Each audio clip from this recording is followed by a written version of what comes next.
Bonjour à tous et bienvenue sur la chaîne Demain. 3 nouvelles very importantes personnes sont à découvrir aujourd'hui dans le VIP Club. Elles connaissent bien les rouages du monde de la mode, elles nous en parleront dans un instant. Créatrices de bijoux, mannequins ou encore stylistes, elles ont toutes plusieurs casquettes. Et bien pour vous aujourd'hui, j'accueille Sandra Berreté, Margaret Laousset-Duvigny et Kate Mack. A tout de suite.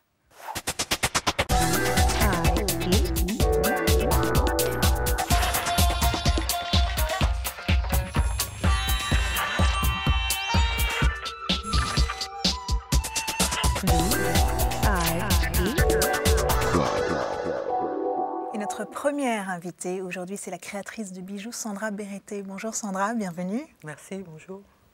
Je suis très contente de vous recevoir aujourd'hui. Vous êtes métisse, votre maman est de la Guadeloupe et votre papa est de la Guinée-Conakry. C'est ça, oui, oui. Vous êtes née ici, en métropole? Oui, ils se sont rencontrés à Paris, donc je suis née ici, je suis l'aînée de 3 enfants en fait. Vous avez comment on dit, une triple culture du coup, la métropole, la Exact, oui. Je la revendique tout à fait, enfin elle est synthétisée, je l'espère en tout cas. Vous êtes allée à la fois en Guinée et en Oui, je connais les deux. Et vous connaissez les deux langues aussi?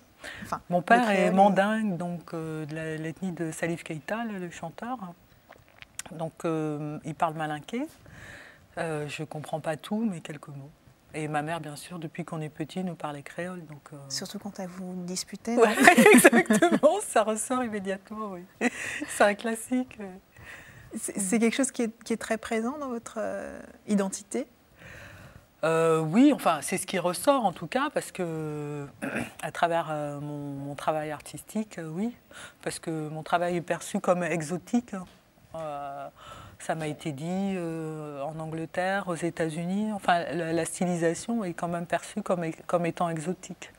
Mais vous, au départ, vous n'étiez pas partie pour créer des bijoux. Vous avez commencé par des études de lettres avec Hippocagne.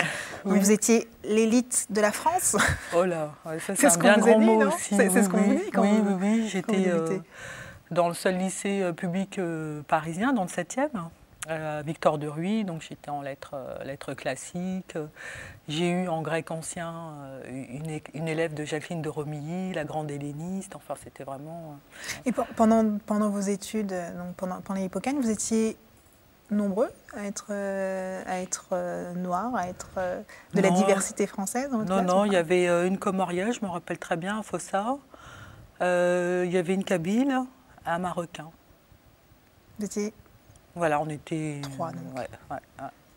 Et est-ce qu'il y avait avec vos 2 autres camarades issus de la diversité française, est-ce qu'il y avait, ça vous a rapproché ou c'était vraiment des concurrents comme les autres? Non, ce serait inexact de dire ça. Donc il y avait deux jeunes femmes. Hein. Il y avait donc une Comorienne, une Kabyle que je connaissais bien, et puis un jeune homme marocain.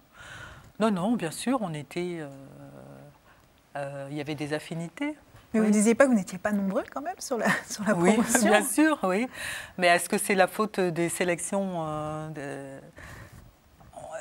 Un lycée ne peut pas sélectionner plus de dossiers qu'il n'a. Il faut un minimum. Vous pensez que c'est un manque de demande de la part de la population? Oui. Vous faites une demande en classe prépa. La discrimination, elle vient en amont. La discrimination, elle vient en amont parce que, comme l'a montré l'expérience de Sciences Po, si vous avez une démarche volontaire, voire volontariste, de promouvoir certaines zones, vous trouvez des gens d'excellence dans ces zones-là. Mais c'est du volontarisme. Et comment on fait pour grandir en métropole avec des origines guinéennes, antillaises? C'est assez exceptionnel quand même comme mélange et c'est une richesse très importante. Comment vous le viviez au quotidien, ça? Vous vous en rendez compte ou pas? Oui, parce qu'il y a toujours un miroir dans la société. Donc pour moi, c'était très clair. Parce que, il y avait le lien maternel très chaleureux, et qu'il y a toujours, hein, parce que ma mère est toujours là.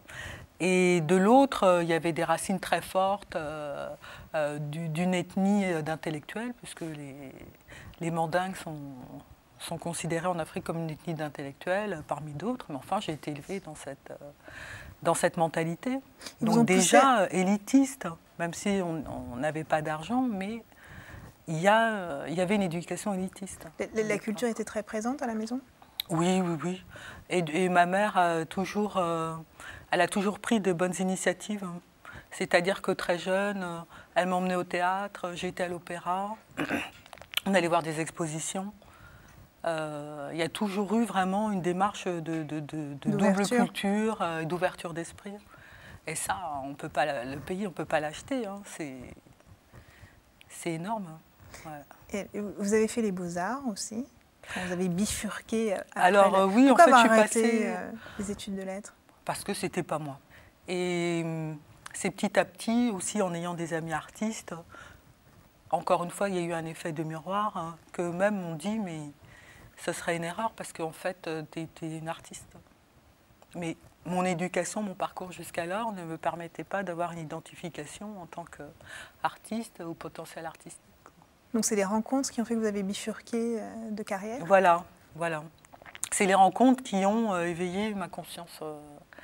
Et bon, c'était difficile parce qu'évidemment, les parents ont un souci d'intégration pour leurs enfants. Il faut être médecin, professeur ou avocat. Ça les a inquiétés que vous preniez un parcours oui, comme parce ça, que c'est difficile. Hein. Il y a une image de crève-la-faim. Il y a une image, en plus... moi, j'ai été toujours attirée par soit l'art contemporain, soit le luxe en général. Donc, évidemment, dans la société française telle qu'elle est, telle qu'elle était, c'était pas évident. Hein. Beaucoup d'appelés, peu d'élus.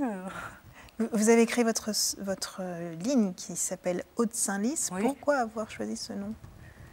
Alors là, c'était un grand débat parce que tout le monde fait des commentaires quand vous êtes dans une démarche d'entrepreneur. Alors, il y en a qui disent oui, il vaut mieux garder ton nom, c'est ton identité. On m'a dit qu'il fallait prendre aussi ce qu'on appelle un alibi, c'est-à-dire pas montrer que c'était moi, mais prendre quelqu'un. Ça, c'était des grandes batailles, mais prendre quelqu'un avec la peau blanche, etc. Et finalement, on vous a conseillé de prendre quelqu'un avec la peau blanche? Oui, de prendre un alibi, ce qu'on appelle un alibi. Ça serait plus vendeur? Oui, au début, oui, parce que j'étais avant-gardiste. Et c'est vrai que dans un milieu corporatiste, c'était pas évident. Mais j'ai préféré ne pas le faire, sachant que bon, ça serait long. Et puis j'ai été avertie, j'étais soutenue moralement, je dirais. C'était pas de façon tête en l'air, j'avais conscience que ce serait difficile. J'avais rencontré des grands maîtres joailliers qui m'avaient dit que de toute façon, pour eux, ça avait été difficile aussi. Comment vous avez été accueillie justement dans ce milieu de luxe, vous qui dites que vous venez d'un milieu modeste? Oui, intellectuel, mais modeste, bien sûr, tout à fait. Sans connexion particulière. Non, non, je ne suis dans aucun réseau, ce qu'on pose souvent la question. Jeune femme noire qui arrive dans un milieu haut de gamme, luxe. Comment vous êtes accueillie? Comment ça se passe? Ne serait-ce que pour créer votre société, comment ça se passe? Oui, alors c'est un long parcours.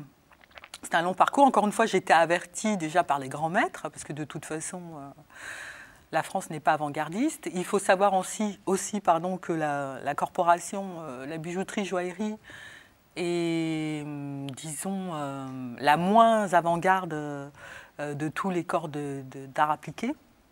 C'est bon, la plus conservatrice. Alors, on cumule les difficultés. Hein. C'est une corporation avec des traditions remontant au compagnonnage du Moyen-Âge. Et puis, bien sûr, on porte sa couleur. Donc, d'un côté, vous avez toujours entendu le discours depuis les années 80, la marche Black Blanc Beurre, etc. Il faut intégrer certaines communautés par le haut. Mais ça gêne beaucoup de gens qu'en bout de chaîne, il puisse y avoir quelqu'un du niveau de la place Vendôme. Ça gêne qui? Ça gêne la clientèle ou ça gêne... Ça gêne la corporation. Ça gêne le milieu professionnel du luxe. Les fournisseurs? Les fournisseurs, alors c'est un cas, ça gêne, disons, les officiels, les cadres, les maisons de luxe qui auraient pu... C'est-à-dire quoi, qu'on vous traite pas pareil?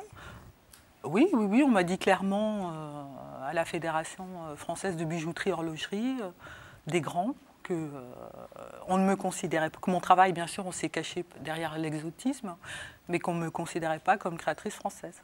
Alors que d'autres créateurs du courant français, qu'on appelle French Spirit, sont clairement, enfin, une démarche clairement exotique, mais ça ne dérange personne.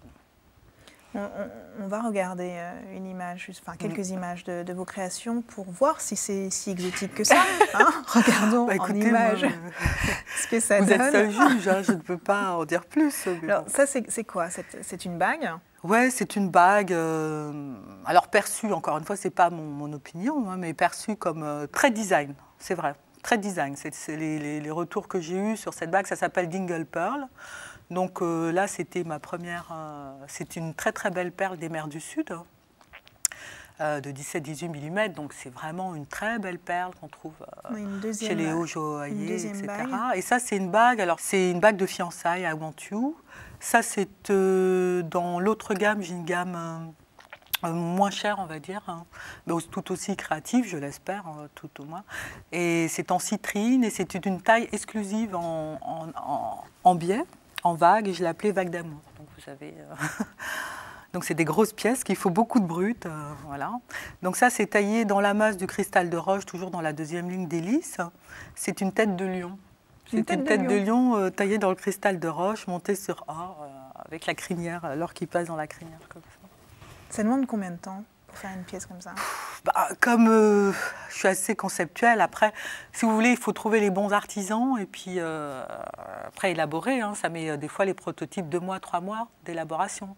Vous travaillez avec des artisans en Afrique, par exemple? J'ai essayé, mais c'est très difficile par rapport, parce que même, il faut savoir que pour des artisans européens, italiens ou français, mon travail est considéré comme complexe et très construit, avec plusieurs niveaux de, si vous voulez, de construction, de strates, de stratification. Là, vous voyez, par exemple, c'est très architectural, ça a l'air très féerique, bling-bling comme ça. Ça s'appelle Crazy Love parce qu'il y a 5 cœurs en diamant.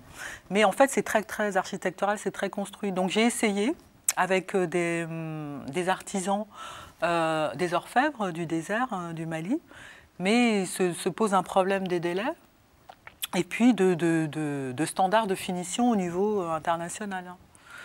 Donc, par exemple, pour la deuxième ligne d'hélice, malheureusement, je le regrette, mais je suis obligée, je suis un entrepreneur, je dois travailler avec des fournisseurs qui correspondent à mon cahier des charges. Donc, je suis obligée de travailler pour tailler le cristal de roche dans la masse et le monter, soit au Brésil, soit en Inde. Et vous avez quand même espoir de pouvoir, à un moment donné, retourner vers l'Afrique ou pas? Souvent, on me pose la question, malheureusement, ça ne dépend pas de moi. Oui. Ça dépend des initiatives des gouvernements. On m'a aussi posé la question pour les diamants. Ce n'est pas à moi de faire la géopolitique. C'est-à-dire que c'est par exemple, aux gens qui signent avec la De Beers, les sociétés d'import-export de diamants, les mines, que ce soit Graff ou encore une fois, ou la De Beers, ou Harry Winston, je ne sais pas. C'est à ces gens-là aussi de partager et de financer le savoir-faire. Alors, ils ont commencé, il y a le consortium de l'or, qui est très puissant, qui promeut des artistes, des designers sud-africains, par exemple. Donc là, si vous voulez, on est au niveau des organisations internationales et du volontarisme, encore une fois, des États. Moi, je ne peux pas, par exemple, monter une école au Congo-Kinshasa. On vous a demandé de monter une école? Oui, pourquoi pas. Mais ça dépend de M. Kabila fils. Parce qu'il y a des très très beaux diamants, ça dépend pas de... C'est trop... ça n'est pas mon rôle en fait. Ouais. Et pour ce qui est de la clientèle, votre clientèle, c'est qui essentiellement? Est-ce qu'on retrouve alors, justement de loin, les premiers à me suivre, parce que encore une fois, mon travail est considéré comme avant-gardiste par rapport à la joaillerie dite classique. Puisque, ça c'est plutôt flatteur a priori. Oui, mais... de se démarquer. En même temps, oui, ça met du temps parce que j'étais... dans mon concept, il y a le fait que je travaille avec les artisans français qui ont vraiment une tradition de haute joaillerie qui est indépassable pour l'heure. Hein, même si on dit oui, Sandra, tu peux faire sortir à Hong Kong, etc. Pour moi, c'est une aberration quand on voit le niveau des compagnons français. Les pièces de très haute joaillerie, que très peu de gens voient d'ailleurs, parce que ça part directement chez les clients. Il y a un coût, j'imagine. Oui, il y a un coût, mais en même temps, j'ai perdu beaucoup d'argent en voulant faire moins cher. Parce que justement, en bout de chaîne, la clientèle, par rapport au niveau de création perçu, attend, même si c'est perçu comme designer, mais cette clientèle en bout de chaîne, encore une fois, attend que ce soit très bien fabriqué, parce qu'il y a une perception place Vendôme. Ça, c'était très long. Et est-ce que vous avez des Africains ou Africaines, des Antillaises dans votre clientèle qui soutiennent le travail, plus ou moins? Malheureusement pas, je dois dire non. Non, les personnes qui pourraient acheter... Parce qu'il y a une élite, malgré tout. Oui, il y a une élite. Qui a les moyens financiers Oui, bien sûr. Alors d'acheter. peut-être je me mets en cause. Peut-être que je ne me suis pas suffisamment fait connaître de cette élite. Donc ça fait partie des possibilités. Et deuxièmement, il y a aussi le fait que cette élite est assez, je dirais, entre guillemets, conformiste, on va dire. Il y a un peu de snobisme. Donc c'est cette élite qui a les moyens. Elle va avoir les marques très connues déjà. Voilà, il ira voir, bon, je ne veux pas faire de publicité, mais il ira à Place Vendôme, notamment chez Demarque, systématiquement. Mais il n'y a pas une démarche de soutenir tel créateur, entre guillemets, de la communauté. Ce que font d'autres communautés. Ce que font d'autres communautés. J'aurais été au Moyen-Orient, bien sûr à Londres, ou on va dire en Asie, bien sûr, puisqu'il y a beaucoup de très bons designers ou stylistes coréens. Ils trouvent très rapidement, à un certain niveau de création, ils trouvent très rapidement des investisseurs. Alors, qui achète vos bijoux? Alors, les anglo-saxons, les anglais américains, donc, qui est identifié comme mon premier marché de loin. Et j'étais très étonnée parce que ça plaît aux Russes. Et tout ce qui est Europe du Nord, en fait, et les Indiens, puisque maintenant, vous avez, avec les marchés dits émergents, une nouvelle clientèle qui a beaucoup de moyens. Et il faut savoir que ce sont des cultures qui ont l'habitude du bijou de luxe, puisqu'ils avaient des Maharajas, eux-mêmes sont fabricants. Jusqu'à présent, c'était les premiers acheteurs de l'or dans le monde, puisque ce sont des très gros fabricants avec une très belle tradition joaillère. Mais vous vous retrouvez finalement avec une clientèle métissée, malgré tout. Oui, bah oui, parce que cette clientèle-là perçoit j'aime pas dire bling bling, mais le côté exotique. Et c'est vrai que c'est l'équilibre entre le savoir-faire de la Place Vendôme, de la haute joaillerie française, et puis ce côté, il y a une certaine liberté, on me dit souvent. Et c'est ce que les gens traduisent par de l'exotisme, qui pour moi n'est pas du tout un mot péjoratif, parce que ça donne un univers plus gai finalement. Voilà. On va accueillir notre deuxième invitée aujourd'hui dans le VIP Club. Alors, elle a été mannequin très longtemps, mais elle a d'autres casquettes. Elle va nous en parler. C'est Margaret Laossé-Duvigny. Margaret Laossé-Duvigny, bonjour et bienvenue. Bonjour Vanessa. Alors, on connaît forcément votre visage parce qu'on vous a vu dans les magazines. Vous êtes une des rares mannequins en France qu'on voit, enfin qui travaille bien. Ils travaillent régulièrement. Je dirais que je suis bien entourée. Voilà. Des agents qui font leur travail et des clients qui me font confiance. Et après, c'est une suite de circonstances. Vous êtes originaire de la Martinique? Je suis née en Martinique. Dites-nous, Martinique, vous avez grandi là-bas? J'ai grandi en Martinique jusqu'à l'âge de 16 ans. Après, comme beaucoup de jeunes qui rêvent, j'ai décidé de partir. Les circonstances ont été le destin était un peu différent parce que j'ai perdu ma mère à l'âge de 11 ans. Mon père n'assumant plus le foyer, alors je dirais qu'on s'est pris en charge pendant 3-4 ans seul. On est 7. Alors c'était un relais famille, sœur, de grande sœur à grand frère, à petite sœur et petit frère. Vous êtes la plus jeune? Je suis la 4e. J'ai encore 3 petits frères. Après, j'ai pris le relais. Très très réel quand même. Ah oui, bien sûr. Avec la réalité fait que on avait besoin de s'en sortir. On fait des études. Malheureusement, ma mère décède trop tôt. On continue avec les aides sociales, avec la fratrie reste ensemble. Ah oui, bien sûr. C'est-à-dire qu'on triche un peu sur les événements. On a une assistante sociale qui s'occupe de nous, un juge d'enfants qui s'occupe de nous, qui est venu placer en orphelinat. On décide avec mes frères de passer outre, d'amener un adulte à la maison à chaque visite, et on décide de rester ensemble. Bravo. Pas simple, mais vous savez, on n'est jamais fier quand on doit aller chercher à manger, quand on doit réclamer, quand on doit aller à l'assistance sociale pour demander des bons d'alimentation, pour s'alimenter, se nourrir. Et c'est vrai qu'au départ, mes frères disaient non, j'en irai pas, c'est pas grave, je mourrais de faim. Donc on vous envoie? Alors, mes sœurs, avec un peu plus de fierté, me disaient ah non, je préfère encore aller chercher. Bon, on travaillera, on trouvera une solution. Et puis moi, je me dis, je n'ai pas envie de manger, comme on dit chez nous, des bananes, de la morue, de l'huile tous les jours. Alors Même je si c'est décide, très bon. oui, c'est très très C'est bon, très hein. bon. Et je décide quand même d'aller pour justement varier un peu l'alimentation, d'aller chercher des bons à l'assistance publique. Vous Ça avez ne m'a quel pas âge à ce dérangé. J'avais, bon, on a fait ça pendant 3 ans, l'âge de 11 ans à l'âge de 14 moment-là? ans. Ça fait une grosse Oui, responsabilité. mais je me dis que ça nous a un peu renforcé sur notre façon d'être, notre dignité. Et puis ma mère nous avait élevés un peu comme ça aussi, c'est-à-dire à un moment il faut faire les choses, quoi. On ne peut pas travailler, on est trop jeune, il faut s'assumer. J'imagine que ça vous a sacrément forgé le caractère quand même. J'avais déjà du caractère étant enfant, mais c'est vrai que ça m'a apporté un plus pour le combat qui venait après, c'est-à-dire grandir, continuer à faire des études, travailler et à chaque fois... Vous êtes venu en métropole pour vos études? Je suis venue pour mes études en accompagnant mon premier amoureux et avec qui voilà, on a fait des choses ensemble pendant quelques années. Malheureusement, vous savez, on n'est pas fait pour s'entendre à vie, tout le monde. Alors moi, avec mon caractère, je décide de devenir psychologue parce que bon, mon enfance ayant été trop difficile, je me dis je vais aider à mon tour, je vais faire les choses pour les autres aussi.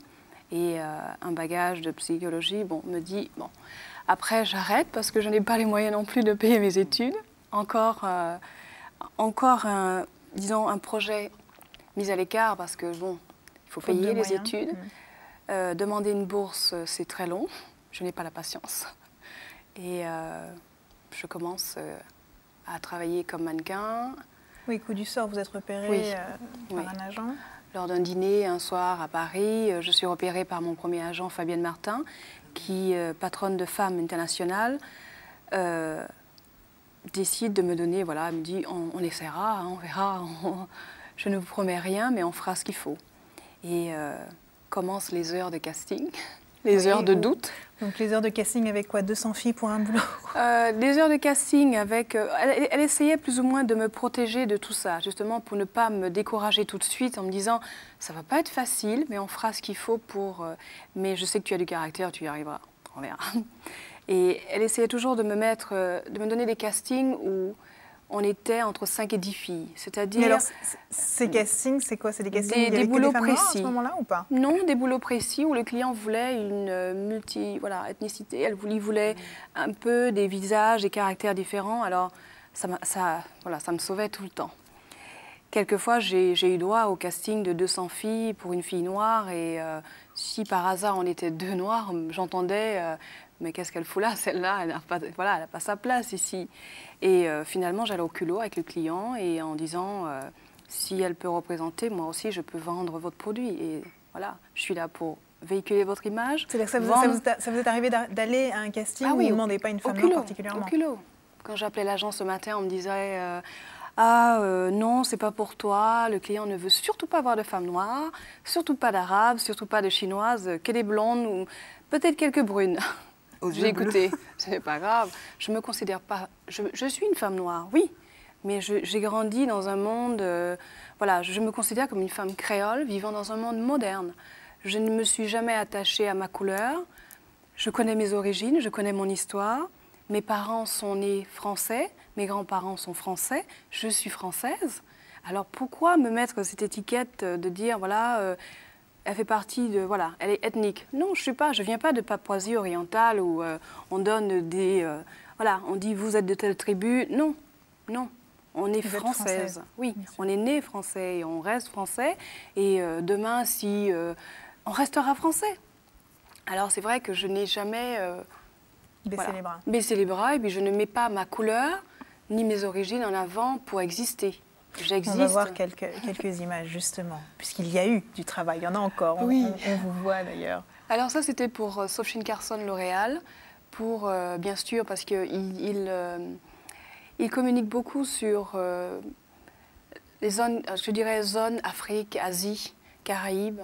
Et en 2004, j'ai eu l'honneur de faire, bien sûr, cette campagne pour eux, qui a été montrée un peu en Europe, beaucoup en Afrique du Sud, pour justement acquérir de nouveaux marchés.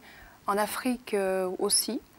Là, c'était pour m'amuser. J'avais organisé une séance photo avec mon ami André Rowe, qui est un photographe remarquable que j'adore, qui a photographié toutes les femmes dans la mode, aussi bien des personnalités que des mannequins, qui est très talentueux. Et là, c'était aux États-Unis, pareil. J'ai gardé contact avec des photographes et des stylistes et des maquilleurs, des artistes de talent, avec qui quelquefois j'organise des séances de photos. Et, encore à l'heure actuelle? Ah oui, encore maintenant, oui, je décide. Et alors comment ça se passe justement sur les shootings, enfin sur les séances photos? Est-ce que ça vous est arrivé d'arriver et que le maquillage ne corresponde pas parce que c'est pas la bonne teinte, parce que c'est pas les bons pigments? Très souvent. Alors j'ai du caractère, je suis en même temps très polie. Mais à un moment, il faut arrêter, quoi. Je veux dire, vous savez que vous venez pour maquiller une femme, quelle que soit la couleur, vous êtes maquilleur ou maquilleuse, je suis désolée, une palette de couleurs pour tout le monde. C'est un métier, c'est-à-dire vous ne pouvez pas que maquiller les blondes. C'est un métier, vous avez ce qu'il faut ou vous n'avez pas. Alors il m'est arrivé de crier ou de me démaquiller sur un plateau en disant... Sur des séances importantes? Des séances importantes, en me disant je suis désolée, mais si je fais ma base moi-même, je me sentirai mieux. Et finalement, c'est les crises, ça dure une demi-heure, 1 heure. Aller voir le client, expliquer, parce qu'il ne faut pas non plus vexer tout le monde, mais il faut le dire. Est-ce qu'il y a un vrai marché en France pour les mannequins noirs ou les mannequins non blancs, tout simplement, quoi? Tout simplement, je dis ça, puisque quand la peau n'est pas caucasienne, est-ce qu'il y a un marché? Voilà. Est-ce qu'il y a du travail? Est-ce qu'on peut en Marie-Claire le magazine Marie-Claire faisait un sujet sur la mode est-elle raciste? Alors bien sûr, on a interrogé des mannequins africaines, antillaises, américaines. Alors c'est vrai que on vous nous dira toujours que les Noirs ne vendent pas. On consomme beaucoup plus, mais on ne vend pas. Alors, chercher l'erreur, on ne sait pas. Alors, bien sûr... Mais c'est l'argument qu'on vous donne. Ah oui, bien sûr. Vous avez des séances de photos, tout ce qui est ethnique. Je n'aime pas le mot ethnique parce que moi, je trouve ça je trouve pas ça très beau pour... C'est le terme générique qui est utilisé, en tout cas. On est des êtres humains, on n'est pas, on n'est pas des numéros, on n'est pas un quota. Je refuse d'être un quota. On me dit, on vous prend parce qu'on a besoin. Je ne suis pas un quota, je suis un être humain avant tout. Je fais un boulot, je fais mon travail, je le fais très bien, et vous me payez pour, je le fais très bien. Alors maintenant, si vos clientes ne s'identifient pas à ma couleur et à ma culture, ça c'est autre chose. Mais en même temps, il y a eu plusieurs études qui montrent que les femmes noires utilisent plus de cosmétiques. Or, dans les publicités, ce ne sont pas des femmes noires. Donc la question de l'identité, enfin de l'identification ne se pose pas. Mais on vous dit que les mannequins noirs ne sont pas vecteurs, ne vendent pas. Alors, c'est pas supposé être rassembleur, c'est ça? C'est pas assez rassembleur? C'est toujours un problème parce que peut-être aussi que les femmes je veux dire, la communauté européenne ou les femmes de la communauté européenne ou autres ne s'identifient pas à nous. Elles s'identifient... alors, bien sûr que les mannequins donnent une possibilité à des jeunes je veux dire, comment je pourrais dire ça? On fait rêver. On fait rêver. Quel que soit le milieu social, on fait rêver. Mais ce n'est pas non plus... On ne permet pas à ces femmes d'accéder à ce luxe. C'est ça. C'est un métier éphémère, c'est un métier de paillettes, c'est un métier... Mais on a besoin... Moi, j'ai travaillé pour la première fois de toute ma carrière pour des clients russes, parce que c'était pour les cigarettes. Mais c'est tout. Parce que c'était un sujet, voilà... C'est pas un sujet beauté. C'est pas un sujet beauté, non. Alors bien sûr, après on dit oui, vous êtes parti. Je suis partie aux États-Unis 10 ans parce que je m'y sentais bien. Parce que là-bas, le marché est différent. Oui, ma couleur n'était pas sujet à discussion. Quand un client me voulait, il me voulait. Voilà, j'étais payée pour travailler, basta. Alors. Vous avez mieux travaillé aux États-Unis qu'en France? Ah oui, j'ai beaucoup mieux travaillé aux États-Unis. J'ai beaucoup travaillé en France. J'ai travaillé, je veux dire, en France, en Europe. J'ai travaillé en Autriche, très bien. J'ai travaillé en Allemagne, j'ai travaillé partout, voilà. Mais en Italie énormément aussi. Mais c'est toujours, il faut faire à Paris peut-être 20, 30 castings pour avoir un boulot. Mais c'est pas supposé être capitale de la mode, Paris? Oui, c'est ça, bien sûr. Sur un défilé, vous voyez 30 mannequins blondes ou brunes pour un mannequin noir. Alors qu'on nous dit toujours, ah, vous les portez toujours très bien les robes, un sac vous irez. Est-ce que je porte des sacs chez moi? Non, je ne m'habille pas avec des sacs. C'est triste, mais mais je pense aussi qu'il faut qu'on arrête de ça. Voilà, il faut arrêter de penser à sa couleur. Il faut forcer les portes. Est-ce que vous ne croyez pas qu'aux États-Unis, ça marche mieux, tout simplement parce que on pense en termes de part de marché, quoi, tout bêtement, et qu'on se rend compte qu'il y a un pouvoir d'achat important. On pense business aux États-Unis. On ne pense pas à vos origines, on pense gagner de l'argent. Quand un client vous dit sur un shooting, il veut 4 filles, il veut une noire, une blonde, une brune et une latino, type latino, c'est parce qu'il a un marché, il a des clients, il a des potentiels sur dans chaque communauté. Et il sait qu'il va vendre tant de millions pour telle communauté, voilà, c'est tout. On n'a pas à dire... Et comment ça se fait que ça ne marche pas comme ça en France? Parce que c'est pareil, il y a quand même des enjeux économiques en France. Bien sûr qu'il y a des enjeux économiques. Alors L'Oréal, bien sûr, mise sur la multi-ethnicité à travers le cosmétique, justement, pour développer toute leur zone Afrique, Asie, Inde, énormément. Parce qu'ils savent qu'il y a un marché énorme. Ils ont fait des études de plusieurs années pour arriver à ça, à se dire... Va-t-on continuer à vendre seulement pour un type de peau, type de couleur de peau de certains individus et non pas diversifier justement pour mieux communiquer et vendre?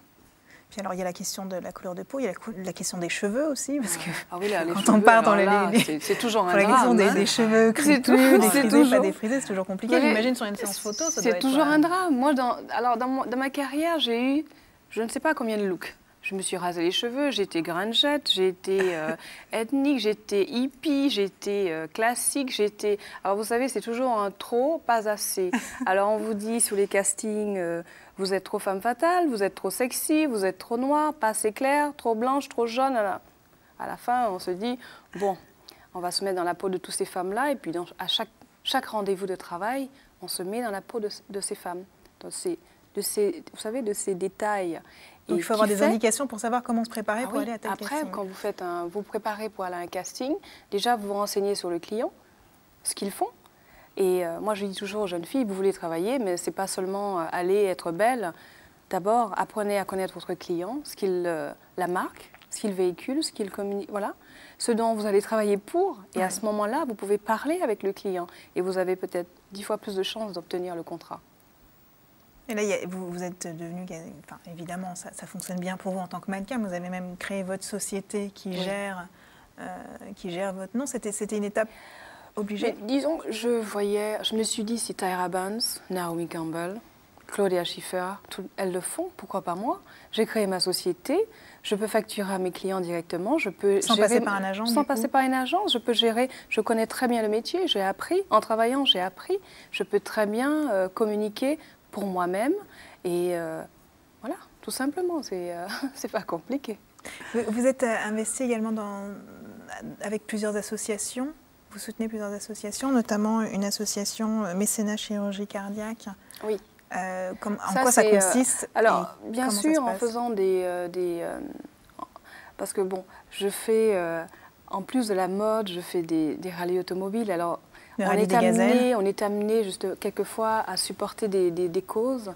Alors, mécénat, c'était pour le rallye des gazelles. Permettre à des enfants d'être opérés, c'est vrai qu'on n'a pas beaucoup de temps. On a 15 jours de rallye. On a quelques semaines avant pour communiquer sur le projet, quelques semaines après, et permettre à des enfants, vous savez, même de distribuer des prospectus. Demandez aux gens, s'il vous plaît, avant de jeter à la poubelle, lisez. Et vous saurez que peut-être en donnant 10 € ou 100 € ou plus, vous permettez à des enfants qui vivent dans des pays défavorisés de recevoir un soin, d'être opérés, de vivre tout simplement. Et j'ai fait aussi bien la même chose via justement L'Oréal quand j'ai travaillé avec eux. Ils m'ont présenté une association sud-africaine qui aujourd'hui compte 361 enfants. Et malheureusement, l'épidémie est tellement développée en Afrique du Sud que les adultes maintenant absorbent plus ou moins les budgets des enfants. Alors ça va du bébé d'une semaine, d'un jour à l'enfant de 18 ans qui... quelquefois, on essaie de les sauver en en assistant. C'est-à-dire, si on arrive à avoir suffisamment d'argent, chaque année, il faut des dons, il faut des dons, il faut des dons. Et c'est de trouver des gens qui vont être suffisamment disponibles pour travailler, récupérer, faire les tournées des villages ou des routes de campagne, pour récupérer les femmes enceintes. Ce sont des gamines, elles ont 16 ans, 17 ans. Une grossesse, ça risque. Voilà, elles ont été violées, elles ont été abusées par un voisin ou juste peut-être que quelqu'un qui passait par là, quoi. C'est juste parce que, bon, ils disent en Afrique du Sud, violer une vierge, c'est s'assurer la guérison de la maladie. Ça, c'est encore une mentalité, vous savez, c'est encore une culture, façon de penser qu'il faut changer aussi pour pouvoir rayer la maladie en Afrique, en gros. Hein, parce qu'il y a toute une éducation à faire pour que les gens comprennent que se protéger, c'est protéger sa femme, voilà, ou la maîtresse, ou peu importe. Ensuite, vous avez, il y a eu Planète Urgence aussi pour tout ce qui est environnement, parce que nous avons beaucoup à dire aussi sur les Antilles, sur l'environnement aux Antilles. On a épuisé des choses très banales, par exemple les lambis, on n'en trouve plus chez nous. Il y a des poissons qu'on ne trouve plus chez nous. On est obligé d'aller très loin, mettant en danger la vie des pêcheurs. On a, par exemple, la pollution de la terre, suite à des récoltes pendant peut-être 200, 300 ans. La plantation de la canne, plantation de la banane, tout ce qui est agriculture. Et tout ce qui est la base de l'économie. Ah oui, la base de l'économie des Antilles. Et aujourd'hui, on ne peut pas consommer. Tout ce qu'on cultive sur ces terres, en partie, ne peuvent pas être consommés parce que c'est pollué. Sans compter alors, ça fait partie aussi des missions missions de Planète Urgence, justement, de mettre les gens, d'en parler, de communiquer dessus. Vous sentez une responsabilité par rapport à tout ça, par rapport à l'image que vous avez? Ah oui, parce que c'est mon île, c'est mon histoire, ce sont mes origines, voilà, ça m'ennuierait de savoir que demain, les enfants de demain, les petits-enfants antillais souffrent d'asthme, souffrent d'eczéma, souffrent de toutes sortes d'allergies parce que justement, il y a eu trop d'abus. Merci à toutes les deux d'être venues. Vous revenez quand vous voulez. Nous allons accueillir maintenant notre prochaine invitée. Elle est elle aussi liée au milieu de la mode, à la création. Elle est styliste. Il s'agit de Kate Mack. Kate, entrez. Kate Mack, bonjour. Bonjour. Et bienvenue. Merci. Vous êtes styliste. Oui. Bon, on va voir qu'il y a eu beaucoup d'étapes avant ça. Tout à fait. Vous êtes née ici, en métropole. Oui, à Paris. Et vos parents sont... Alors, votre maman de la Martinique et votre père de la Guadeloupe. C'est l'inverse. C'est l'inverse. Bon, mais ça ne pose aucun problème. J'avais les deux bonnes îles. Voilà, vous aviez les deux bonnes îles, c'est l'essentiel. Donc j'imagine que vous parlez créole, enfin que vos parents vous ont appris. C'est un bien grand mot, en fait. Je ne suis pas très à l'aise en fait avec le créole. Je l'utilise surtout pour, en fait, plutôt quand j'imite un petit peu. Vos parents vous ont pas appris? Si, bien sûr. Mes parents ont toujours parlé créole à la maison. C'était même une priorité. En tout cas, c'était une chose importante pour mon père en particulier, puisque lui-même, bon, bien qu'ayant toujours vécu en Martinique le long de son enfance, il a souffert d'une sorte de snobisme ambiant là-bas, lui étant entre guillemets de la campagne et le reste de sa famille de la ville. On lui demandait tout le temps de parler français et pas créole. Donc, et puis c'est la génération aussi qui, à l'école, n'avait pas le droit de parler créole. Oui, c'est à peu près cette génération-là, ouais, tout à fait. Donc lui tenait absolument à parler créole à la maison. Il a toujours parlé son créole, donc il était hors de question de faire autrement. Donc j'ai toujours entendu du créole à la maison, c'est pas le problème. Je pense que c'est un peu peut-être par complexe, parce que j'ai pas enfin, quand je parle naturellement, je n'ai pas l'accent, j'ai pas... Étant née ici, évidemment. Voilà, étant née ici, étant aussi considérée comme négropolitaine, comme on dit là-bas. Donc, pas très à l'aise, en tout cas pour une conversation normale. Après, pour m'amuser à imiter un tel, le grand-oncle, la grande-tante, bon, je parle sans souci. Et vous y alliez souvent? Alors, j'y suis allée, oui, les parents en fait tenaient absolument à ce qu'on puisse connaître l'île et la culture antillaise dans sa globalité. Donc, même si eux ne pouvaient pas partir avec nous, ils nous envoyaient régulièrement chez notre grand-mère. Alors j'ai connu beaucoup plus la Guadeloupe dans un premier temps en fait, puisqu'on nous envoyait chez notre grand-mère maternelle. Et j'ai connu la Martinique adolescente en fait. Mais c'était vraiment une priorité pour eux, nous envoyer le plus souvent possible, en tout cas les enfants, pour avoir vraiment un rapport naturel en fait avec la culture Et caraïbe. vous, quand vous étiez ici en métropole, pendant votre adolescence, votre enfance, vous vous sentiez antillaise ou pas? À vrai dire... Parce que c'est difficile quand on est né en métropole et qu'on grandit ici et que la culture, c'est la culture française d'ici. Oui. Est-ce que quand même vous vous sentiez antillaise ou pas tout ça? Pas vraiment, pas vraiment. En tout cas, pas de but en blanc. En fait, j'ai vécu dans une ville où il y avait très peu d'Antillais, très peu de Blacks en général. Donc moi, je ne me suis pas définie en tant que... C'était en région parisienne? En région parisienne, oui, en banlieue, comme on dit, dans le 91. Et moi, je me suis plutôt définie en tant que non-française. En tout cas, c'est comme ça qu'on m'a définie dans cet environnement-là. C'est-à-dire à l'école? À l'école, oui. Tout à fait. À l'époque, c'était un très mauvais souvenir d'ailleurs, ce dessin animé La Noiraude et compagnie. Donc j'avais toujours droit à ce genre de colibé, La Noiraude, la Blanchette. Donc on me définissait par ma couleur de peau véritablement, plus que par mon origine. Et moi je me suis définie du coup de cette manière-là aussi. Ça veut dire que à ce moment-là, vous n'avez pas l'impression d'être française à part entière? Ah, du tout. Du tout, puisque chaque fois qu'on vous nomme, on vous nomme pas par votre prénom, on vous nomme par un colibé qui fait référence à votre couleur de peau. Donc ça vous a suivi sur toute la scolarité? Pas sur toute la scolarité, c'est surtout sur la période de la primaire et du collège, puisque j'ai fait toute cette partie-là donc dans cette fameuse banlieue.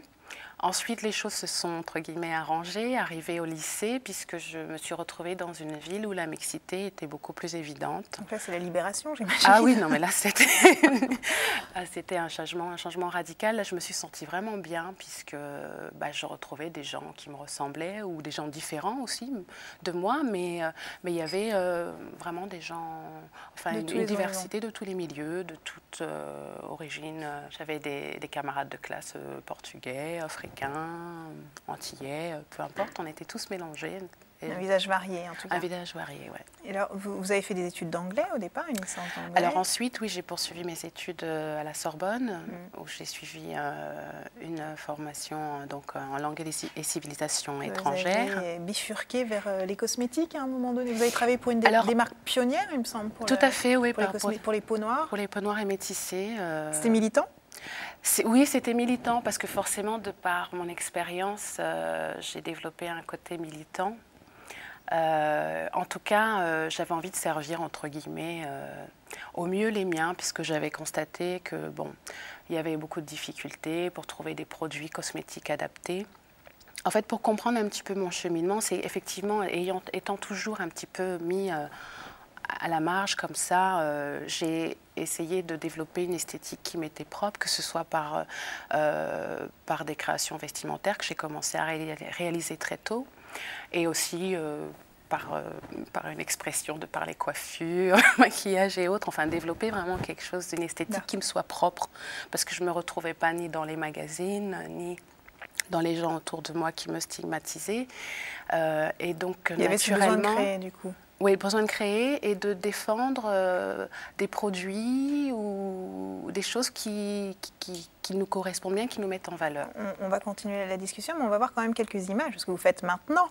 Oui, maintenant j'ai évolué toujours dans l'esthétique. Toujours dans la création, toujours dans l'esthétique, du coup. Oui. Mais cette fois, du côté des vêtements, on voit en ce moment Alors, ce que l'on voit, en fait, il s'agit donc d'un pull.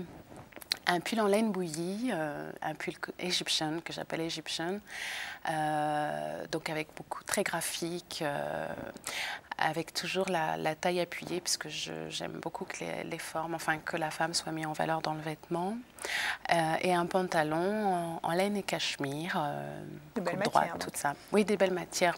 Pour l'essentiel. Là, il s'agit en fait d'une robe du soir dans un jersey lamé or avec des surpiqûres, du surjet exactement, pour que là aussi donner un côté graphique à la tenue. Là, il s'agit d'un pantalon jumper, enfin dans l'esprit de jumper avec une finition legging au mollet et d'un top près du corps. Vous faites tout? C'est-à-dire vous dessinez et vous confectionnez également? Oui, tout à fait. J'essaie de maîtriser l'ensemble des étapes de fabrication pour arriver à une qualité et un rendu qui me conviennent. Et alors là, en regardant les différentes images, je vois qu'il n'y a que des mannequins blancs. Enfin, j'imagine que dans les mannequins que vous employez, c'est assez varié, non? Ou alors c'est ah un non, choix... là c'est un concours de circonstances, on va dire. Mais en général, j'ai des filles, si on va sur mon site, on verra des filles de tout horizon, black... je me disais quand même avec le parcours que vous Ah avez, oui, que vous disiez tout à tout à l'heure, fait. il y a un problème. Black, à maghrébine, enfin vraiment de partout. Parce que je me définis comme ça. Justement, vous me posiez la question par rapport à mon identité culturelle. C'est vrai que les Antilles, c'est mon cœur, c'est ce que j'ai au fond, mais je me définis comme quelqu'un, pas un citoyen du monde, quoi. J'ai été influencée par toutes les cultures. Je me suis construite avec une part de la culture maghrébine, une part de la culture africaine, une part de ma culture antillaise, effectivement. Beaucoup influencée aussi par la culture américaine, puisque mes choix, enfin, en matière musicale, c'est ce qui m'attirait. Et nécessairement, la musique m'a amenée vers la culture américaine aussi. Les références aussi pour la diversité en France viennent souvent des États-Unis. Tout à fait, tout à fait. Et je me suis définie vis-à-vis de cette culture-là, parce qu'effectivement, je trouvais que les anglophones, d'une manière générale, ne faisant pas le distinguo de où vous venez, étant tous immigrants, c'est un pays d'immigrants, donc on ne vous définit pas par là d'où vous venez, mais ce que vous êtes capable de faire, votre capacité à travailler, à réussir, à promouvoir quelque chose. Et quand vous avez créé votre société, justement, est-ce que le fait d'être d'origine antillaise, d'être une femme d'abord et d'être d'origine antillaise, est-ce que ça a compliqué les choses? Alors, de but en blanc, non.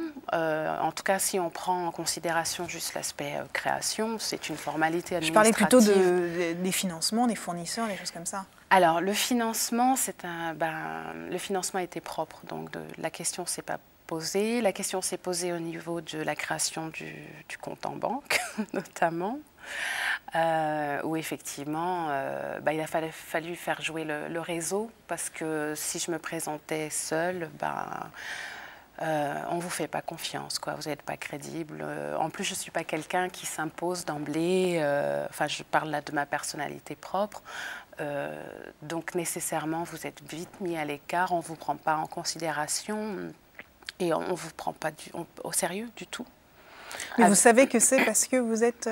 c'est dû à vos origines ou à la couleur de peau, vous le savez? Oui, parce que, comment dirais-je, moi, ce que j'ai ressenti souvent, c'est que effectivement, vous êtes black, on ne vous attend pas à cette place-là. Vous êtes bonne à être salarié, entre guillemets. Mais chef d'entreprise, on m'a fait répéter 10 fois, mais c'est vous, la chef d'entreprise? Oui. Et pourtant, je me dis, je m'exprime clairement, je parle français. Oui, c'est moi. C'est moi, la chef d'entreprise. C'est votre griffe, en plus. Et c'est ma griffe, oui. Mais il m'est arrivé d'avoir à la répéter 10 fois de suite parce que mon interlocuteur, manifestement, n'arrivait pas à croire qu'effectivement, il s'agisse bien de moi. Et alors, il s'excuse dans ces cas-là? Pardon? Il s'excuse dans ces cas-là? Ah non, du tout, du tout. Au bout d'un moment, ah bon, d'accord, oui. Oui, donc on peut passer à autre chose. De quel document avez-vous besoin? Non, c'est assez déroutant parce que c'est un combat, dans le fond, pour des petites choses, quoi, d'emblée. Et avec les fournisseurs, c'est aussi très compliqué. Parce que vous arrivez, même très récemment, il m'est arrivé de me rendre à certains salons, démarcher des fournisseurs. Et même après 7 ans d'existence, d'avoir même donné ma carte. Ah, c'est une création, création d'entreprise, vous entendez? Donc, vous arrivez fraîchement, vous êtes au courant de rien. Attendez, on va vous expliquer. Non, je veux acheter cette matière, je voudrais connaître bon, vos minima, par exemple. Donc vous êtes considérée comme l'éternelle débutante, quoi. Oui, tout à fait. Tout à fait. Et comment on le vit, ça? Parce que d'abord, ça doit être vexant. C'est très, très vexant. C'est très vexant. Et oui, ça amène une part de doute aussi, d'une certaine manière. Bon, après, c'est là aussi une question de personnalité, peut-être. Mais ça vous met dans une position assez inconfortable, en fait, parce qu'il faut toujours passer en revue son parcours, tout décliner, en fait. Son parcours à longueur de temps ou alors faire preuve de fermeté d'emblée pour amener la personne à comprendre qu'effectivement, vous ne débarquez pas, vous savez très bien comment ça se passe et simplement vous voulez passer commande. Là, on parlait des fournisseurs. Et vous pensez que c'est plus dur, donc, du coup, enfin, qu'il faut être plus efficace, plus ferme, plus... Presque Est-ce que ça donne pas envie, du coup, d'être soit militant, d'être revendicatif, de tomber peut-être dans un excès, mais en tout cas d'être en réaction à ça? Oui, ça donne cette envie-là, mais en même temps, j'ai choisi j'ai eu une période comme ça à la fac, très, très vindicative. Pas vindicative, c'est pas le terme juste, mais bon, je prenais part à des associations pro-black, on va dire, à l'époque. Bon, mais je me suis démarquée de ça parce que je me dis que c'est peut-être pas la solution non plus. Après, ce qui est important de développer, c'est peut-être un réseau d'entraide aussi entre nous pour pallier à tout ça. Mais le fait d'être isolé, ça complique. C'est un vrai problème. C'est vrai que l'isolement, c'est la part la plus difficile à gérer dans ces activités. Enfin, pour tout chef d'entreprise, parce que l'information, nécessairement, vous ne l'avez pas. Ou en tout cas, c'est très difficile de l'avoir, sauf à être en rapport avec d'autres qui, comme vous, ont fait l'expérience de certains soucis, qui peuvent vous mettre en rapport avec les bons interlocuteurs pour telle ou telle...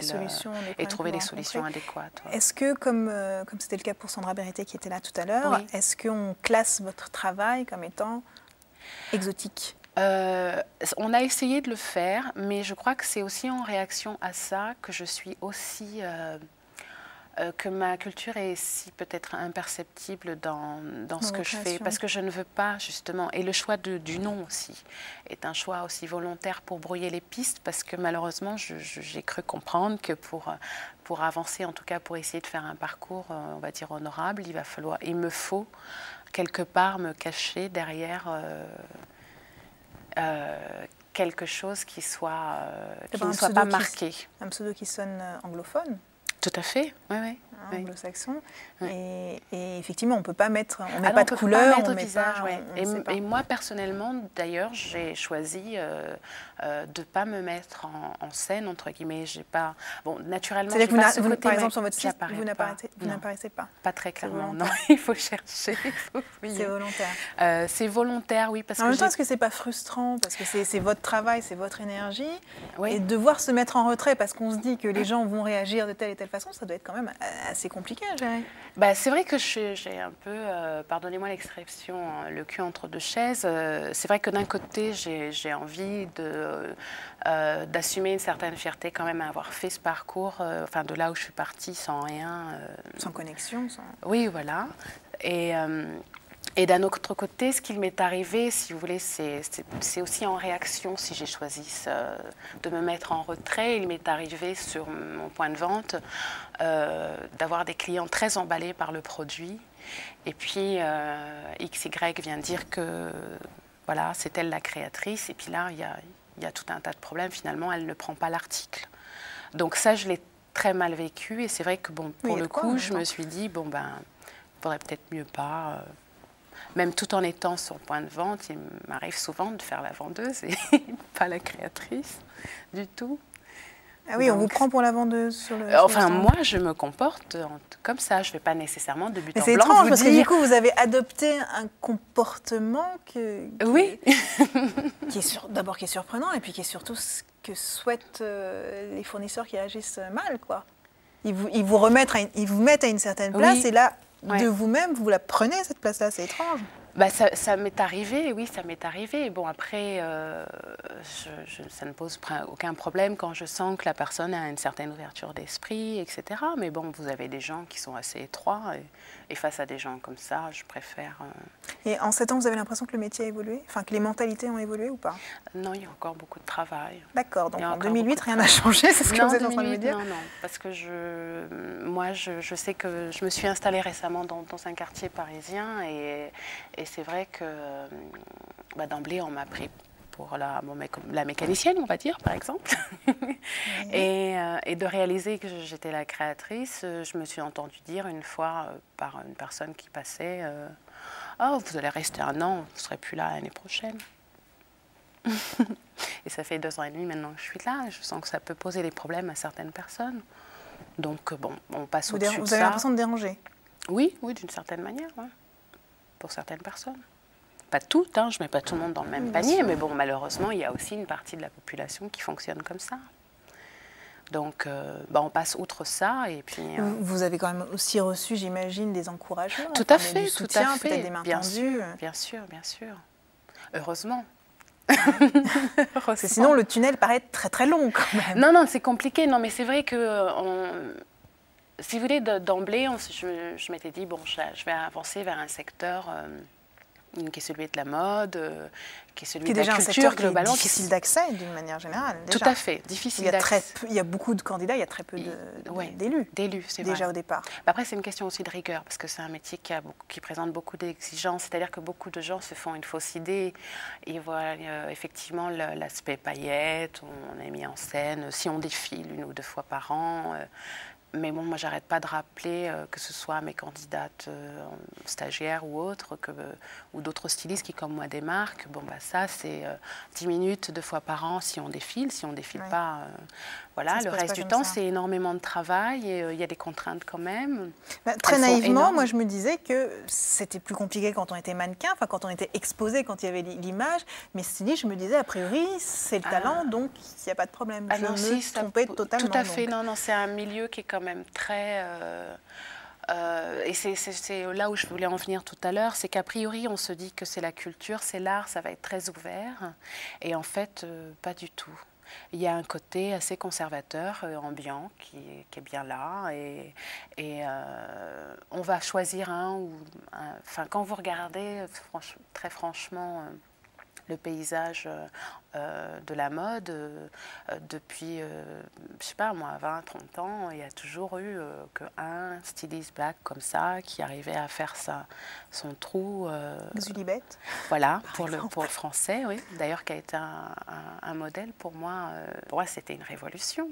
Mais vous savez quoi, j'espère que vous servirez de modèle et de référent aux créateurs plus jeunes qui arrivent pour prendre la relève. Enfin, vous êtes encore là pour un bout de temps, mais j'espère que vous servirez de référent. Merci beaucoup d'être venu. À très bientôt. Merci à tous de nous avoir suivis. Je vous donne rendez-vous très prochainement sur la chaîne demain pour un prochain VIP Club. Salut.